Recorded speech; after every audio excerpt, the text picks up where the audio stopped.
భారతీయులకు ఉదయాన్నే వేడివేడిగా ఓ కప్పు టీ తాగందే రోజు గడవదు. ఇండియాలో చాలా మంది పాలతో చేసే మిల్క్ టీనే తాగుతారు. కానీ ఇతర దేశాల్లో మాత్రం టీలో పాలు కలపరు. మన దేశంలో టీలో పాలు కలిపే విషయం వెనుక ఒక ఇంట్రెస్టింగ్ స్టోరీ ఉంది. బ్రిటిష్ వాళ్ళు రాకముందు మనకు టీ అలవాటు లేదు. 19వ శతాబ్దంలో భారతీయులకు టీని బ్రిటిషర్లే పరిచయం చేశారు. ప్రపంచ టీ వ్యాపారంలో చైనా ఆధిపత్యంతో పోటీ పడ్డానికి ఈస్ట్ ఇండియా కంపెనీ పెద్ద ఎత్తున టీ సాగును ప్రారంభించింది. మొదట్లో భారతీయుల కోసం టీ సాగు చేయలేదు. ఎగుమతి కోసం బ్రిటిష్ ఉన్నత వర్గాల కోసం తేయాకును పండించారు. అయితే రాను రాను భారతీయులకు ఈ రుచి చూపించారు. టీ వినియోగాన్ని భారత్లోనూ పెంచాలి అనుకుని ఓ కొత్త మార్కెటింగ్ వ్యూహాన్ని అమలు చేశారు. స్థానికులను తమకు నచ్చిన విధంగా టీ చేసుకోమని ప్రోత్సహించారు. ఈ క్రమంలో భారతీయులు తమ అభిరుచికి తగ్గట్టుగా ప్రయోగాలు చేశారు. ఆ రోజుల్లో ప్రతి ఇంట్లో పాడి ఉండేది.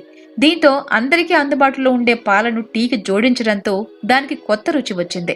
ఆ కొత్త రుచి అందరికీ నచ్చింది. అలా ప్రస్తుతం మనం తాగే టీ ఉనికిలోకి వచ్చింది.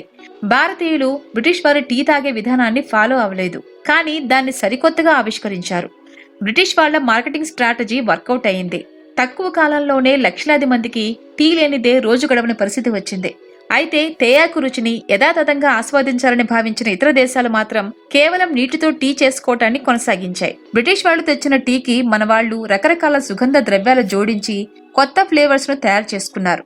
అలా ప్రపంచ రీతులకు భిన్నంగా భారతీయులు తమ అభిరుచికి తగ్గట్టుగా కొత్త టీ రెసిపీని సిద్ధం చేసుకున్నారు. 20వ శతాబ్దం మధ్య నాటికి టీ స్టాళ్లు, చాయ్ వాలాలు రోజువారీ జీవితంలో భాగమయ్యాయి.